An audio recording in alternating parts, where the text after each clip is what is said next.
മുണ്ടക്കി ചൂരൽമലയിൽ പുതുചരിത്രം കുറിക്കാൻ സംസ്ഥാന സർക്കാർ ദുരന്തബാധിതർക്കായി നിർമ്മിച്ച വീടുകളുടെ നറുക്കെടുപ്പ് നടന്നു. ടൗൺഷിപ്പിന്റെ ആദ്യഘട്ട താക്കോൽദാനം ബുധനാഴ്ച മുഖ്യമന്ത്രി നിർവഹിക്കും. ആദ്യഘട്ടത്തിൽ പൂർത്തിയായ 178 വീടുകളാണ് അതിജീവിതർക്ക് കൈമാറുന്നത്. അതേസമയം വീട് യാഥാർത്ഥ്യമാകുന്നതിന്റെ സന്തോഷത്തിലാണ് നാട്ടുകാർ.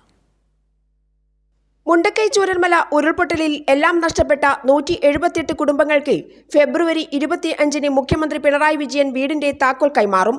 അതിന്റെ പ്രാരംഭഘട്ടമായി വീടുകൾ ജനാധിപത്യപരവും സുതാര്യവുമായി ഓരോ വീട്ടുകാരും തെരഞ്ഞെടുക്കുന്ന രീതിയിലായിരുന്നു മേപ്പാടിയിൽ നടന്ന നറുക്കെടുപ്പ്. എല്ലാം നഷ്ടപ്പെട്ടവരെ ചേർത്ത് പിടിച്ച സർക്കാരിനെ കുറിച്ച് അവർ പറയുന്ന വാക്കുകളാണിത്. നല്ല രീതിയിൽ കൊണ്ടു നടന്നു, കൈപിടിച്ച് കയറ്റി നല്ല രീതിയിൽ കൊണ്ടു നടന്നു. സന്തോഷം. വീട് ഇത്ര വേഗം ശരിയാവുമെന്ന് വിചാരിച്ചില്ല. സന്തോഷമായി. എത്ര നന്ദി പറഞ്ഞാലും മതിയാവില്ല. നമ്മൾ എന്തായാലും സർക്കാർ നമുക്ക് എല്ലാ ആനുകൂല്യങ്ങളും ചെയ്തു തന്നു. അതുകൊണ്ട് 9,000 റുപ്യ നമുക്ക് ഇതെല്ലാം കൂപ്പണും എല്ലാം തന്നത് ഞങ്ങളെപ്പോലെ ഉള്ളവർക്ക് അത് വലിയൊരു ആശ്വാസമാണ്, സന്തോഷമാണ്, സമാധാനവുമാണ്.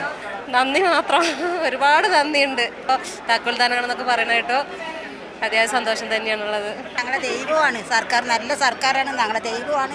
എല്ലാം ഞങ്ങൾക്ക് തന്നെ താക്കോലും കൂടി കിട്ടിയ സമാധാനമായി. ഞങ്ങൾക്ക് ജീവിതത്തിൽ ഞങ്ങളെ നല്ലോണം ഹെൽപ്പ് ചെയ്തിട്ടുണ്ട് സർക്കാർ. നല്ല സർക്കാരാണ്, ദൈവത്തിനെ പോലെ കാണുന്നതാണ്. ചൂരൽമല മുണ്ടക്കൈ പ്രദേശത്തെ സംരംഭകർക്കും വ്യാപാരികൾക്കും സംഭവിച്ച നഷ്ടപരിഹാര തുക സർക്കാർ നൽകുമെന്ന് മന്ത്രി OR കേളു അറിയിച്ചപ്പോൾ ഹർഷാരവത്തോടെയാണ് അതിജീവിതർ ഈ വാക്കുകളെ വരവേറ്റത്. കൂടാതെ 3 മാസത്തെ വൈദ്യുതി, വെള്ളം തുടങ്ങിയ ബില്ലുകൾ സർക്കാർ നൽകുമെന്ന് പറഞ്ഞതും ഏറെ ആശ്വാസത്തോടെയാണ് അവർ കേട്ടുനിന്നത്. മന്ത്രി OR Kelu, collector DR Meghashree, T Siddique MLA, Kalpetta നഗരസഭാ ചെയർമാൻ T വിശ്വനാഥൻ തുടങ്ങിയവർ ചടങ്ങിൽ പങ്കെടുത്തു.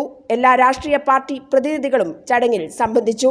ദുരന്തബാധിതരെ ചേർത്ത് പിടിക്കും എന്നുള്ളത് ഒരു വെറും വാക്കല്ല, അവരെ ചേർത്ത് പിടിച്ച് പുതിയ വീടുകളിലേക്ക് എത്തിക്കുകയാണ്. പുനരധിവാസത്തിന് ഒരു പുതിയ മാതൃക സൃഷ്ടിക്കുകയാണ് സർക്കാർ.